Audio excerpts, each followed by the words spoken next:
Selamat malam pemirsa, menyaksikan Prime Talk Tajam Mendalam bersama saya Zilvia Iskandar.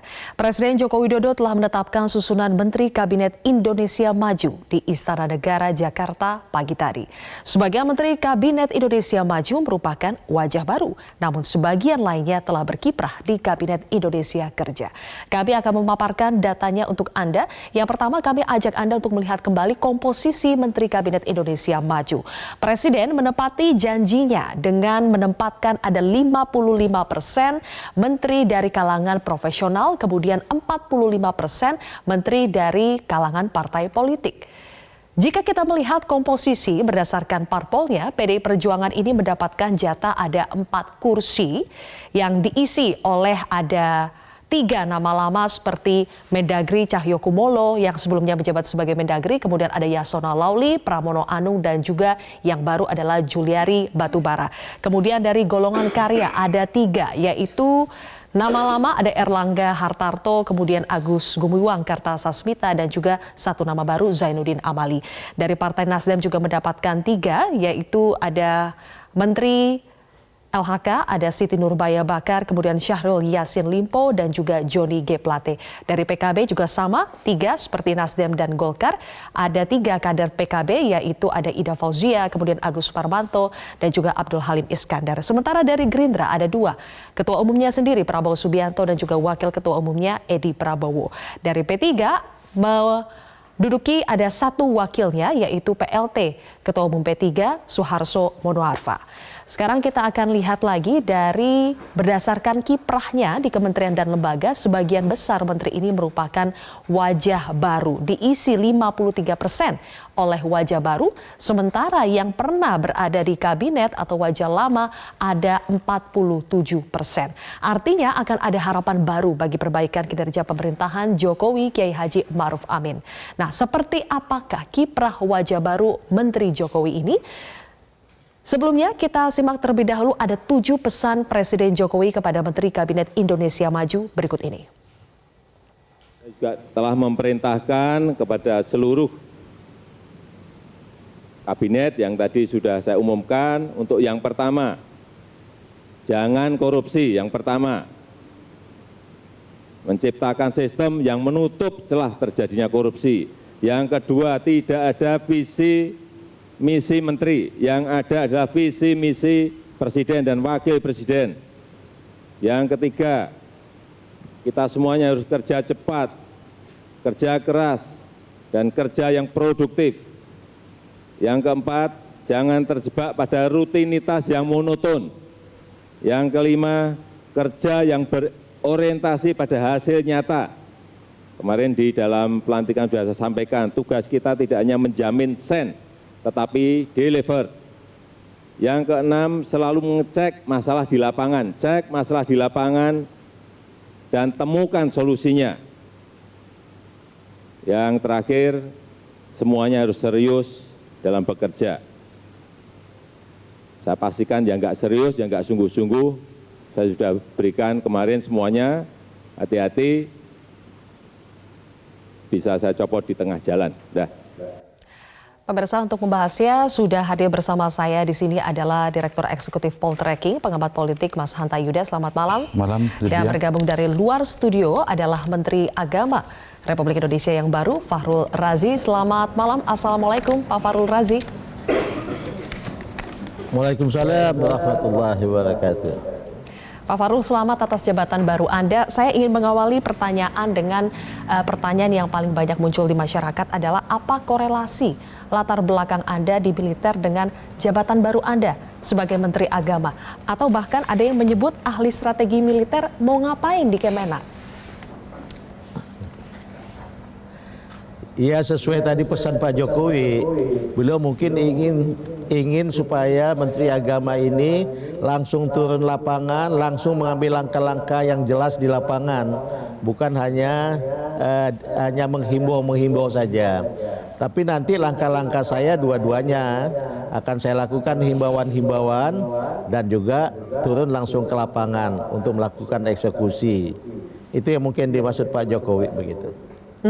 Untuk menjawab hubungan antara background Anda dan meyakinkan masyarakat bagaimana background Anda sebagai militer ini tetap bisa Anda lakukan untuk menjalani jabatan sebagai Menteri Agama, apa yang ingin Anda sampaikan? Iya, mungkin beliau melihat ya, mohon maaf, mungkin ada citra bahwa kalau militer itu pasti tegas gitu ya. Senang datang ke lapangan, senang berdialog langsung di lapangan, tidak hanya di belakang meja, mungkin itu citranya ya. Sehingga itu beliau berharapkan saya melakukan langkah-langkah itu. Langkah-langkah yang tegas. Tegas tidak berarti kemudian menjadi brutal, bukan. Tapi tegas menunjukkan bahwa ada sikap kita, dan sikap itu kita terapkan sebagaimana mestinya begitu. Baik. Pak Farul, perintah khusus Presiden kepada Anda tadi soal radikalisme, kemudian ekonomi umat, industri halal, dan juga penyelenggaraan haji. Nah, terkait dengan radikalisme, pendekatan keagamaan atau kemiliteran yang akan Anda gunakan untuk mencegah dan menangani radikalisme? Pasti tidak kemiliteran. Yang saya lakukan paling utamanya ya kalau kita lihat semua potensi-potensi kita tutup. Misalnya untuk tingkat-tingkat pendidikan, kurikulum kita benahi. Sehingga tidak ada kurikulum yang justru memacu munculnya radikalisme. Kemudian di lapangan juga begitu, kita lihat kalau ada yang bicara sesuatu yang membahayakan persatuan kesatuan bangsa, yang menghasut rakyat, yang menghasut untuk bermusuhan, yang menghasut untuk memusuhi agama lain dan sebagainya, kita akan langsung datangi atau kita panggil, kita himbau dia untuk melakukan hal-hal yang lebih baik dan membenahinya. Tapi kalau dia tetap melakukan hal yang sama, maka kita minta aparat hukum atau aparat yang terkait untuk mengambil langkah-langkah korektif atau langkah-langkah tindakan yang dipandang perlu. Pak Farul, tadi Anda katakan kurikulum akan kita benahi. Apakah ini berarti Anda akan memulai proses deradikalisasi ini melalui institusi pendidikan kita? Enggak, istilahnya enggak dimulai lah. Kita lakukan secara simultan semua. Kalau kita mulai seolah-olah kita tunggu hasil ini ada, baru langkah lanjutnya. Enggak. Kita simultan semua kita lakukan. Kurikulum kita benahi, kemudian kegiatan-kegiatan di masjid-masjid kita coba benahi, kegiatan-kegiatan ceramah kita coba benahi, kegiatan-kegiatan ada rapat-rapat maupun upaya-upaya untuk melakukan apapun itu namanya yang tujuannya untuk menimbulkan radikalisme, kita lakukan bersamaan. Dan kita mulai tentu saja semuanya secara simultan begitu. Baik, Pak Farul, nanti saya akan kembali ke Anda. Sekarang ke Mas Hanta. Mas Hanta, kehadiran mantan Wakil Panglima TNI menjabat sebagai Menak ini mengundang banyak pertanyaan. Ya. Bagaimana analisa Anda terkait cocok atau tidaknya? Ya, soal posisi dan kecocokan, saya ingin memulainya catatan tentang keberanian seorang Presiden Joko Widodo, bisa dikatakan inovasi atau terobosan. Ada 3 posisi saya kasih catatan. Satu adalah mantan rival yang kompetitor berat 2 kali bahkan dijadikan Menteri Pertahanan. Yang kedua, anak muda yang belum punya pengalaman di bidang pendidikan menjadi Menteri Pendidikan dan Kebudayaan. Yang 3 adalah sang jenderal menjadi Menteri Agama. Nah, itu nanti tentu ini terobosan, ada hal positif. Artinya Presiden Joko Widodo berani menabrak tanda petik pakem. Kita tahu selama ini Menteri Pendidikan selalu menjadi wilayah kapling tanda petik Muhammadiyah untuk pendidikan. Kemudian Menteri Agama biasanya NU. Sekarang Pak Jenderal Purnawirawan Fahrul Razi dipercaya untuk menjadi Menteri Agama. Saya kira ini memang pendekatan ya, tentu Presiden punya pertimbangan, tetapi saya ingin memulainya, nanti saya sambungkan dengan posisi ini. Keberanian pertama, kenapa orang kejutan, ini bisa kejutan. Kejutan pertama, ketika Presiden Joko Widodo berani memberikan posisi Menteri Pertahanan kepada seorang Prabowo Subianto, itu sebuah keberanian. Kenapa?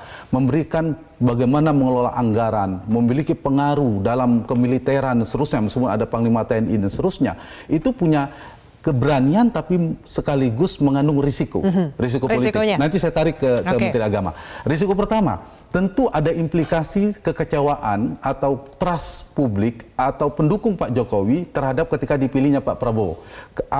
salah satu alasan mengapa pemilih memilih 01 karena bisa jadi karena tidak suka Tidak mau dengan 02. karena tidak ingin Pak Prabowo berkuasa lalu memilih Pak Jokowi. Ini justru Pak Jokowi membawa, meskipun ada candaan ini beli 1 dapat 2, nyoblos 01 bonus 02. Ya. Tapi ada kekecewaan potensinya. Yang kedua saya catat soal posisi soal ketegasan ketika Pak Prabowo dilibatkan itu juga ada secara psikologis dalam memimpin kabinet dan seterusnya. Ini kan mantan rival yang harus diantisipasi. Andaikan ada evaluasi, harus reshuffle. Ini kemungkinannya agak sulit membayangkan kemudian misal saya dalam perjalanan Prabowo Subianto lalu kemudian di reshuffle misalnya. Ini soal rivalitas kompetisi itu akan menyisakan beban psikologis. Nah, satu lagi saya ingin masuk. Lalu saya berpikir, ini saya dari analisis politik, posisi semacam ini ada dinamika di internal kabinet, perlu penyeimbang. Saya lihat fungsi Pak Fahrul Razi tentu akan menjalankan fungsi Menteri Agama, tapi dari sisi politik bisa juga dibaca akan diimbangi oleh seorang jenderal bernama Fahrul Razi. Dan kebetulan saya ingat kita paham semua, beliau ini Menteri Agama juga yang menandatangani rekomendasi yang cerita masa lalu dulu. Jadi dari sisi keseimbangan saya melihat Presiden Jokowi sedang melakukan konsolidasi politik yang dioptimalkan. Ini kira-kira kalau pendekatan politiknya politik Jawa, soal harmoni dan keseimbangan. Jadi poin saya salah satunya Pak Fahrul Razi keseimbangan ini di internal, menyeimbangkan jenderal yang lainnya. Iya, itu mungkin kepiawaian seorang Joko Widodo. Meskipun saya katakan tadi ada risiko mengangkat A, tetapi diimbangi dengan mengangkat B.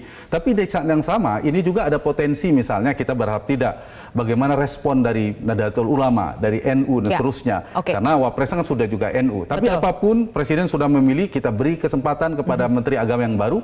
Jangan-jangan nanti memang ada terobosan, ada hal yang positif yang akan dicapai oleh Pak Fahrul Razi. Terkait dengan keterkaitan Pak Fahrul Razi dengan Pak Prabowo dan juga bagaimana respon dari organisasi Islam terbesar di Indonesia seperti NU dan Muhammadiyah dengan posisi Pak Fahrul Razi ini sebagai Menteri Agama, nanti kita akan ulas lebih jauh pemirsa. Prime Talk akan kembali sesaat lagi.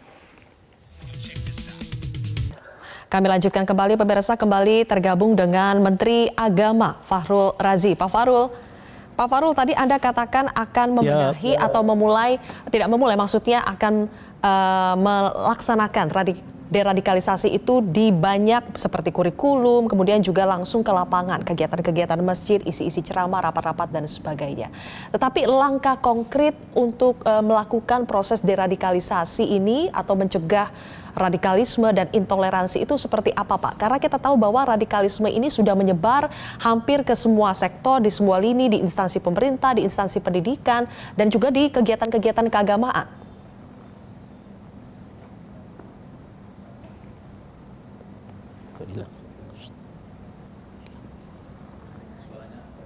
Halo, Pak Fahrul. Udah muncul lagi, tadi hilang. Ya. Oke. Tadi sempat mendengar pertanyaan saya yang terakhir, Pak? Ulangi lagi, tadi hilang. Baik. Dari langkah konkret apa yang Anda akan lakukan untuk memberantas radikalisme? Karena radikalisme ini kan sudah menyebar hampir di sebuah sektor dan juga lini, Pak. Di instansi pemerintah, pendidikan, di kegiatan-kegiatan keagamaan. Apa langkah konkretnya? Hilang lagi. Enggak lagi. Nah, coba. Ini sudah dengar. Halo, Pak Fahrul. Iya, sekarang bisa dengar lagi. Langkah memberantas radikalisme Halo. di semua lini, Pak. Di instansi pemerintah, pendidikan, dan kegiatan-kegiatan keagamaan. Langkah konkretnya seperti apa? Iya, memang di semua lini kita jalan. Oleh sebab itu tadi juga saya sudah bicara dengan menteri terkait lainnya, antara lain dengan Mendagri, Menteri Pertahanan, BUMN, kemudian bidang pendidikan. Semuanya sudah kita adakan pendekatan. Oleh sebab itu saya bilang kita semua simultan. Juga demikian ke TNI. Juga demikian ke kepolisian. Saya sudah koordinasi semuanya sehingga semua langkah kita simultan. Misalnya PNS memang harus kita betul-betul kita tingkatkan lagi nasionalismenya.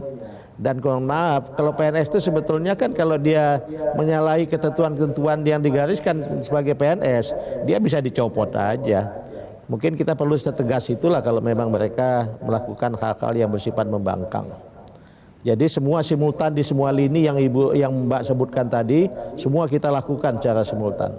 Oke, dengan simultan, dengan ketegasan, saya ingin masuk ke kasus lainnya Pak, soal intoleransi. Setara institut ini mencatat ada 2.975 kasus intoleransi di Indonesia selama 11 tahun terakhir. 573 kasus diantaranya adalah gangguan terhadap rumah ibadah Pak. Bagaimana Anda melihat persoalan ini? Nah ini tentu saja kita melihat dengan sangat hati-hati ya. Jangan sampai kita mengambil langkah-langkah yang justru menimbulkan intoleransi itu bertambah meningkat. Jadi akan kita coba kasus per kasus. Ada kasus yang sebetulnya bisa diklarifikasi dengan tenang bahwa itu tidak demikian duduk persoalannya. Kita ceritakan kembali. Ada juga memang yang betul-betul intoleransi beneran. Jadi kita betul-betul harus sangat hati-hati. Kalau bicara tentang kegiatan agama, intoleransi agama, kita semua punya tekad yang sama membenahinya, tapi kembali dengan sangat hati-hati agar tidak terjadi justru membangkitkan kebencian atau intoleransi yang kualitas menjadi lebih tinggi begitu. Masih dari data Setara Institut Pak, misalnya di tahun 2018, dari 202 pelanggaran kebebasan beragama dan berkeyakinan di Indonesia, ternyata 72 tindakan diantaranya itu dilakukan oleh penyelenggara negara. Apakah itu kepala daerah, aparat desa, polisi TNI, dan institusi pendidikan. Nah, bagaimana mencegah penyelenggara negara menjadi aktor pelanggar kebebasan beragama dan berkeyakinan? Nah kembali saya katakan ya, saya kan juga pernah jadi aparat. Jadi kadang-kadang memang kalau kita lihat dari satu pihak, kita bisa salah. Jadi oleh sebab itu saya juga tidak berani menjawab secara tegas bahwa terapinya seperti ini. Tapi jelas kita harus duduk sama-sama, kita bahas kasus per kasus. Karena kasus per kasus yang paling efektif untuk kita mencoba mengatasi intoleransi itu. Itu yang harus kita lakukan. Jadi betul-betul kita sangat takut kalau kita mengambil tindakan gegabah justru menimbulkan intoleransi yang lebih besar. Tapi percayalah, saya ini Menteri Agama Republik Indonesia. Saya bukan Menteri Agama Islam. Itu perlu saya pegang teguh sehingga langkah-langkah saya, kebijakan-kebijakan yang saya ambil yang dalam kaitan ini betul-betul bisa mewadahi atau mengatasi masalah-masalah yang terkaitan dengan intoleransi tadi. Oke, lalu bagaimana dengan pelibatan ormas-ormas keagamaan untuk bersama-sama mencegah radikalisme dan juga intoleransi di Indonesia, Pak? Harus kita lakukan. Katakanlah tadi teman menyinggung masalah NU Muhammadiyah. NU Muhammadiyah adalah organisasi Islam yang terbesar. Saya harus banyak konsultasi dengan beliau-beliau itu.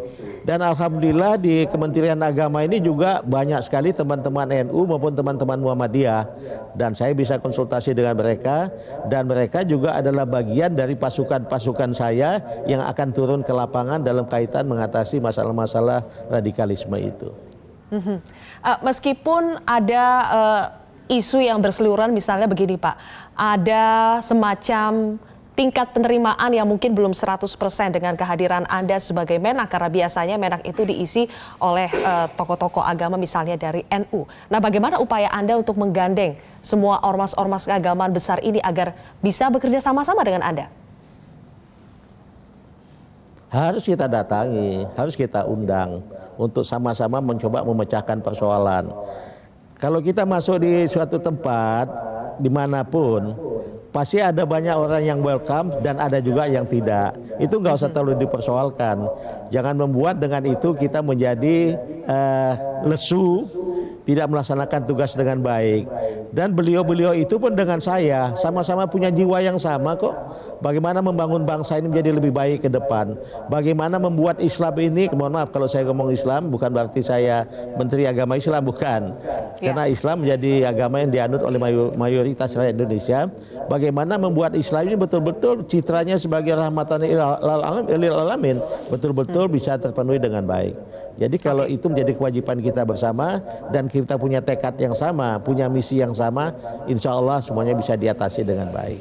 Baik, kemudian soal bagaimana mencegah radikalisme dan juga ujaran kebencian, intoleransi di media sosial, Pak. Ini kan sekarang begitu masif di media sosial penyebaran-penyebaran radikalisme lewat media sosial. Apa strategi Anda? Kalau media sosial memang sebetulnya bukan lagi sepenuhnya tentang Kementerian Agama ya. Itu sudah misi yang bidang yang sudah ada yang bidang penjabat yang menangani itu secara khusus. Tapi saya juga memberikan masukan kepada beliau-beliau itu apa yang harus dilakukan. Ya antara lain tadi hampir sama. Kalau memang ada tampil di situ, kalau media sosial dan kita bisa tahu sumbernya, ya kita ambil kembali langkah-langkah untuk melakukan pembinaan atau katakan menghimbau untuk bisa jangan lagi menyampaikan hal seperti itu, atau kalau bisa malah lebih baik kalau dia mencoba meminta maaf dan menetralisasi apa yang dia sampaikan melalui media sosial itu. Baik. Terakhir Pak, saya ingin menyentuh sedikit soal politik seperti yang tadi sudah diuraikan oleh Mas Hanta Yuda soal bagaimana kehadiran Anda seorang jenderal menjadi penyeimbang jenderal-jenderal lainnya yang ada di jajaran kabinet, terutama Prabowo Subianto, yang kita tahu waktu itu Anda pernah menjadi salah satu orang yang menekan surat rekomendasi pemecatan Prabowo. Apakah betul sekarang hubungan Anda dengan Prabowo baik-baik saja? Bukan ngomong sekarang, dulu-dulu pun baik-baik aja. Jadi bukan sekarang aja. Beliau sama saya sama-sama tahu fungsi kita masing-masing. Kalau saya pada saat yang katakan mohon maaf, saya pada sisi yang bersalah, saya dihukum oleh yang lain dan lain itu teman saya paham dia harus menghukum saya. Tapi saya tidak sedikit pun akan terganggu hubungan dengan dia. Dan kalau saya pada posisi dia pasti akan bersikap yang sama juga. Jadi kami bukan perwira yang tidak tahu posisi masing-masing, atau bukan perwira yang masih tidak paham tentang fungsi dan tugasnya, tapi kami adalah perwira yang sudah matang. Jadi setelah kasus itu pun saya kalau ketemu Pak Prabowo dari jauh dia udah teriak, abang, langsung hormat. Saya juga kalau ketemu dia Pak Prabowo dia nggak lihat saya juga panggil Pak Prabowo gitu.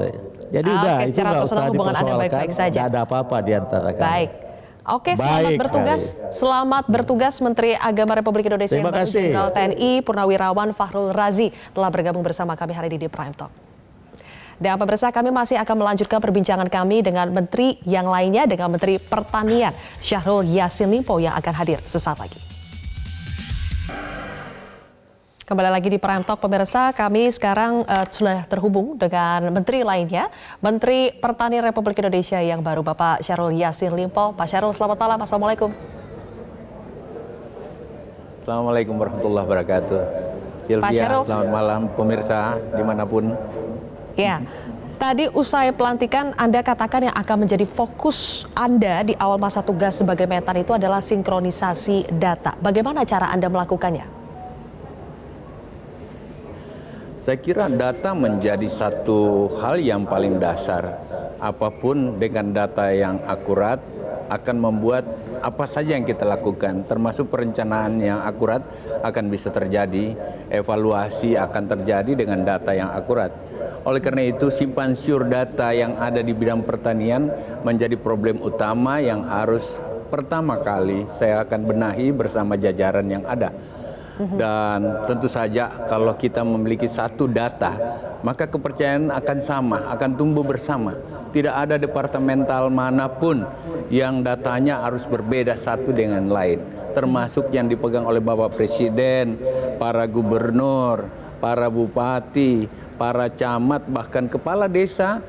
Desamu ada data apa di bidang pertanian akan terjawab sama di seluruh Indonesia. Ini menjadi sangat penting. Karena tidak boleh ada data lain selain satu data yang sama-sama kita lakukan. Dari pengalaman yang ada, kadang-kadang di satu tempat di pertanian misalnya datanya udah overstock menjadi 120, katakanlah 120 juta misalnya. Padahal dalam data yang ada hanya 80 juta di data yang lain. Sinkronisasi atau terjadinya deviasi seperti ini ke depan ini yang harus kita benahi, dan ini akan saya lakukan dalam 100 hari pertama, sehingga apapun regulasi dan kebijakan yang akan keluar dari pemerintah dan dipedomani oleh semuanya berlandaskan pada data yang ada. Saya Ya, kira karena ini salah menjadi data bisa bagian salah yang paling kebijakan ya, penting. Pak? Pertama harus kita benar. Salah kebijakan pasti salah, karena pijakannya dalam data yang ada. Oke. Data panen kita ada berapa di tempat lain, di tempat yang satu lain, akhirnya kita salah mempolisikan sesuatu. Itu bisa terjadi kalau data kita tidak benar. Pak Syahrul, mulai pertengahan tahun lalu Presiden Siap. itu menegaskan untuk menggunakan data BPS dan Kementerian Pertanian sebelumnya juga sudah menggunakan data BPS sebagai acuan. Apakah data BPS ini juga yang akan menjadi acuan satu data Anda nanti? Saya kira memang harus satu DES. Ada data BPS, ada data pertanian, ada dari departemen katakanlah ada perdagangan, ada data perindustrian. Tetapi muaranya adalah satu. Data BPS menjadi sangat penting untuk dipedomani bersama. Karena apapun kebijakan besok tentang pertanian, pertanian jangan dilupa adalah masalah yang paling dasar. Ketahanan negara ada juga dalam kontribusi yang kuat terhadap ketahanan pertanian, ketahanan pangan. Oleh karena itu data kita tidak boleh salah. Saya percaya data BPS, tapi BPS pun harus terkontribusi oleh data pertanian dengan sebaik-baiknya, sehingga tidak ada deviasi dalam setiap data yang kita keluarkan. Oke, Gitu, kalau begitu Sylvia. untuk menggabungkan data dari BPS, data dari Kementerian Pertanian atau misalnya Bulog, perindustrian dan juga perdagangan, apakah menurut Anda perlu dibentuk satu badan atau satu des khusus yang terdiri dari orang-orang ini atau bagaimana, Pak? Sebenarnya data yang diakui oleh negara dan berdasarkan undang-undang yang ada adalah data BPS kan. Data BPS itu data negara. Semua orang harus patuh melihat data itu. Kementerian Pertanian tidak boleh mengolah data sendiri. Data yang ada di pertanian harus terkontribusi, terintegrasi dalam data BPS. Data yang ada di perdagangan, di Bulog dan lain-lain harus terintegrasi. Kalau begitu, apakah harus badan? Saya kira tidak perlu dengan badan lagi. BPS sudah menjadi satu badan. Cuma memang BPS harus juga mempertimbangkan berbagai data yang ada dari departemen-departemen yang melakukan olah lapangan terhadap satu produksi yang dilakukan gitu. Oke, Pak Syahrul, nanti saya akan kembali lagi ke Anda. Sekarang ke Dan- Mas Hanta terlebih dahulu. Bagaimana Mas Hanta melihat profil Pak Syahrul dan Presiden ini mempercayakan jabatan Menteri Pertanian kepada seorang politisi? Kalau tadi saya istilahkan jenderal jadi menteri agama, ini lurah jadi menteri, Pak Lurah jadi menteri. Jadi saya kira dari profil semua menteri, ini adalah menteri yang jenjang karirnya, pengalamannya, saya harus objektif mengatakan data menunjukkan paling panjang. Bisa menginspirasi para lurah yang ribuan mungkin se-Indonesia, dari jadi Pak Lurah, camat, kemudian bupati 2 periode, wakil gubernur 1 periode, kemudian Komplit. jadi gubernur 2 periode. Nah, dari sisi pertanian, saya ingin mengatakan begini, kepala daerah itu pada prinsipnya mengurus semua urusan dengan beda secara teritorial. Teritorialnya beda, geografisnya tentu lebih luas presiden seluruh negara, kemudian gubernur satu provinsi, tapi dia mengurus semua, termasuk urusan pertanian. Sebenarnya urusan pertanian di provinsi Sulawesi Selatan misalnya. Nah, yang membedakan sekarang lebih sektoral. Nah, Pak Syahrul Yassin Limpo memiliki tantangan lebih sektoral sekarang di dunia pertanian. Nah, ini saya kira dari pengalaman profil yang beliau miliki ada modal dasar. Selain misalnya secara kompetensi ya, kalau menteri kita bicara kriteria seluruh kompetensi secara teknokratik punya basis itu. Dan saya lihat juga profil mendapatkan penghargaan cukup fokus di bidang pertanian dan itu menjadi modal dasar. Itu satu hal. Yang kedua, tapi ini menteri yang tidak masuk yang tadi saya istilahkan ada 3 yang berisiko ya terobosan. Ini saya kira sudah cocok di bidangnya. Yang kedua, dari sisi tantangan para menteri kan menghadapi birokrasi yang besar, menghadapi birokrasi yang besar. Nah, orang-orang seperti Pak Syahrul Yassin Limpo ini memiliki potensi yang bisa karena punya pengalaman mengelola birokrasi yang panjang. Itu bedanya dengan misalnya orang-orang baru ketika masuk ke dalam jajaran kabinet. Yang ketiga, kemampuan komunikasi elit dan komunikasi ke publik. Nah, kelebihan dari para politisi politisi birokrat seperti Syahrul Yassin Limpo itu juga bisa dioptimalkan Presiden untuk melakukan fungsi-fungsi komunikasi ke publik. Apa capaian-capaian perintah di bidang pertanian harus tersampaikan, apa yang sudah dilakukan. Begitu juga lobby, negosiasi, kompromi, komunikasi elit dengan DPR. Saya kira politisi birokrat seperti Pak Syahrul harus bisa dioptimalkan potensi itu. Dan satu lagi, saya kira ada semangat dari Presiden Joko Widodo soal inovasi, keberanian mengambil terobosan dan seterusnya. Dan modal dasar ini saya kira harus diambil peluang sekaligus tantangan bagi Menteri Pertanian Syahrul Yassin Limpo untuk mengoptimalkan potensi-potensi itu. Dan itu akan diukur oleh publik kan seperti apa nanti responnya, karena pertanian ini salah satu ujung tombak persoalan penting yang sudah pasti dititipkan oleh Presiden dari 5 poin. Apa nantinya terobosan dan inovasi yang akan dilakukan oleh seorang Syahrul Yassin Limpo sebagai Menteri Pertanian? Kami akan mengulasnya usai jeda. Kami kembali bergabung dengan Menteri Pertanian Syahrul Yassin Limpo. Pak Syahrul, saat menjabat sebagai Gubernur Sulawesi Selatan, Anda ini pernah beberapa kali mendapatkan penghargaan dari Presiden seperti misalnya Adikarya Pangan Nusantara kategori ketahanan pangan dan juga penghargaan peningkatan produksi beras di atas 5%. Bagaimana membawa portofolio Anda di Sulawesi Selatan ini ke tingkat nasional, Pak? Saya kira portofolio Sulawesi Selatan adalah salah satu hal yang dasar, basic untuk bisa dikembangkan secara nasional. Saya ingin lebih dalam terhadap apa yang Hanta Yuda tadi nyampaikan, bahwa pertanian bukan hanya program pemerintah, pertanian harus sebuah gerakan, karena ini berkait dengan, katakanlah salah satu subsektor pertanian itu adalah mengisi perut rakyat yang 267 juta orang itu. Oleh karena itu, ini harus menjadi tanggung jawab bersama. Dan semua kelembagaan harus bersama-sama ikut memperkuat gerakan-gerakan optimalisasi pertanian yang harus didorong ke depan. Kalau begitu, peranan untuk mendorong gerakan pertanian yang optimal itu harus bisa ditanggung-jawabi, harus bisa difungsikan gubernur sebagai kepala daerah yang memimpin wilayah. Dia harus bertanggung jawab karena ini berkait dengan berapa penduduk rakyat yang perutnya harus dipertanggungjawabkan oleh negara. Kalau begitu, bupati bukan hanya menjadi bupati seorang diri, tetapi bupati yang mempertanggungjawabkan sejumlah ratusan ribu orang, puluhan ribu orang yang perutnya ada yang harus diisi dalam pertanian. Camat pun demikian, lurah dan kepala desa pun demikian. Kalau semua ini bergerak dengan baik, dengan konsepsi-konsepsi yang tertata secara sistematis, terstruktur dan masif yang akan dilakukan ke depan, maka semua gerakan pertanian akan bisa terantisipasi dengan baik. Baik, gitu, baik Pak Syahrul, BPS mencatat pemerintah ini melakukan impor beras sebanyak 2,25 juta ton sepanjang tahun 2018 atau paling tinggi sejak 2015. Banyak yang menantikan apa kebijakan Anda soal impor pangan, terutama beras. Ini terlalu pagi kalau saya harus menjawab itu lebih akurat. Intinya yang harus dijamin bahwa besok tidak ada rakyat Indonesia yang 267 juta itu yang perutnya akan bersoal karena ada negara yang mengurusnya. Dan saya ikut bertanggung jawab yang paling depan terhadap hal tersebut. Oleh karena itu, kita tidak persoalkan dulu apakah ini berhenti impor atau kitakah sudah bisa mandiri sekarang. Yang ingin saya persoalkan besok itu jawaban saya adalah berapa sih hasil produksi kita yang sebenarnya? Berapakah yang harus dimakan oleh rakyat dalam 1 tahun? Baik. Kalau dalam 1 tahun misalnya 44 juta ton yang harus masuk di perutnya, maka tidak boleh dibawa 60 juta ton yang harus dipersiapkan. Kenapa? Kalau terjadi misalnya musim yang berganti, terjadi puso dan tidak keberhasilan panen yang ada, maka ini akan bersoal dengan perut rakyat. Oleh karena itu, tentu saja saya belum bisa menjawab itu.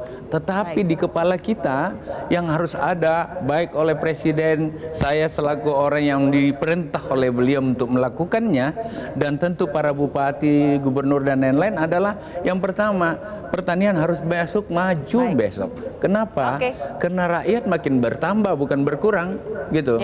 Besok itu kita masih mungkin harus lebih mandiri dalam mengolah pertanian kita. Kalau begitu makin ke sana besok kita berharap impor pun kalau bisa makin sedikit ataupun harus selain menurun sampai pada tingkat kita swasembada lah, kurang Pak lebih Syahrul, seperti intinya itu. Anda akan berusaha untuk Tetapi menjaga tidak ada yang ketahanan haram pangan untuk Indonesia.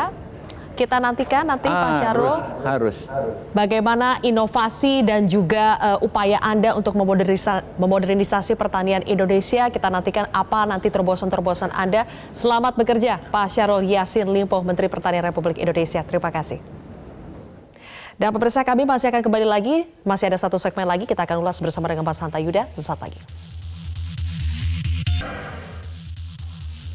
Kita kembali mengulas tadi apa yang sudah disampaikan oleh Menteri Pertanian Syahrul Yassin Limpo. Mas Hanta, sudah kurang lebih 22 tahun kita bergelut soal data pangan yang tidak pernah sinkron antara satu dan lainnya. Jadi ketika Pak Syahrul tadi mengatakan akan memulai dengan data terlebih dahulu, itu sudah fokus yang tepatkah? Iya, harus tepat istilahnya kalau mendiagnosanya, merumuskan masalah, mendiagnosa logikanya sudah tepat, itu kan memberikan solusi yang tepat. Tidak mungkin langsung memberi solusi kemudian tidak mendiagnosa masalah sesungguhnya. Jadi diawali dengan data, tetapi tetap ada poin penting. Tadi juga Pak Syahrul mengatakan harus cepat. Presiden Joko Widodo juga mengatakan harus kerja cepat, ada terobosan, ada inovasi dan seterusnya. Nah, persoalan di pertanian. Dan kebetulan juga Menteri Pertanian sebelumnya kan juga dari Sulawesi Selatan memang. Nah, ini sebenarnya momentum menurut saya dari seperti Pak Syahrul Yassin Limpo, Menteri yang katakanlah dari unsur profesional partai politik, itu memberikan pesan kepada publik jika kerjanya bagus dari partai pun, jika partai mengirimkan orang-orang yang capable, yang kompeten, itu bisa bekerja bagus dan itu memberikan citra positif dan bisa misalnya memberikan ternyata menteri dari partai politik lebih baik juga, tidak lebih buruk, bahkan lebih baik daripada yang profesional murni. Itu momentum sebenarnya karena sebelumnya Menteri Pertanian bukan dari partai politik, karena itulah kemudian misalnya disambut oleh Nasdem dengan tidak ada rangkap jabatan, biasanya kan dilakukan tidak agar supaya fokus penuh dalam membantu pemerintahan. Kalau tidak salah itu yang akan diterapkan dan itu kalau dijadikan komitmen positif. Jadi setelah ditugaskan di pemerintahan tidak pecah fokus untuk juga mengurus partai, itu akan positif dan akan memberikan menurut saya pembelajaran politik yang bagus selain memang tadi capaian-capaian di pemerintahan. Menarik untuk mengulas soal rangkap jabatan ini. Kemarin misalnya ada Soeharto Monarva yang ketika ditanya media apakah akan tetap menjadi PLT Ketum P3, dia menjawab bahwa Presiden tidak mempermasalahkan, membolehkan untuk rangkap jabatan. Persoalan rangkap jabatan ini Anda lihat bagaimana? Iya, memang ada plus minusnya bagi Presiden. Dulu Presiden punya aturan, seingat saya di awal justru melarang rangkap jabatan. Rangkap jabatan ini apa keuntungannya bagi Pak Jokowi, tapi apa mudarat politiknya secara publik? Menurut saya tadi satu, akan pecah fokus. Kalau dia ketua umum terutama ya. Dan sekarang ada tiga. Ada tiga. Dua ketum, satu PLT. Ketua umum P3, PLT, tapi ketua umum juga. Dan satu lagi ketua umum Gerindra.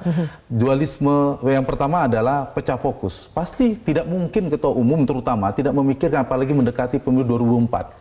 Jadi 2 tahun kabinet mungkin kerja nanti tahun ketiga, tahun keempat, kelima lebih fokus juga ngurus partainya. Kalau pecah fokus implikasinya apa? Efeknya kinerjanya pasti turun. Yang dirugikan siapa? Presiden dan publik tentunya. Kalau rangkap jabatan. Yang kedua ada potensi konflik of interest. Ada potensi ketika ada dua kepentingan yang harus dipilih dan seterusnya. Dan yang ketiga, ada dualisme, loyalitas ganda. Tetapi memang setiap presiden punya tantangan yang berbeda, periode yang berbeda. Mungkin presiden punya pertimbangan. Secara konstitusi memang tidak melanggar. Itu pilihan presiden. Tetapi ada kelebihannya dari sisi komunikasi politik, konsolidasi. Presiden lebih mudah melakukan konsolidasi politik. Tadinya ketemu menteri harus ketemu ketua umum, sekarang dengan ketemu menterinya langsung bisa bicara tentang politik, lobby politik kepada apa namanya ketua umum partai. Jadi ada plus minusnya. Tapi apapun lah, ketika kader partai, non partai sudah bekerja masuk kabinet, dia harus tegak lurus dengan visi misi presiden dan presiden tegak lurus dengan konstitusi dan aspirasi publik. Baik, terima kasih Mas Hanta atas analisa Anda hari ini. Pemirsa, demikianlah Prime Talk edisi hari ini. Saya Zilvia Iskandar, mewakili rekan-rekan bertugas mengucapkan terima kasih atas kebersamaan Anda. Tetaplah bersama kami di Metro TV. Thank you.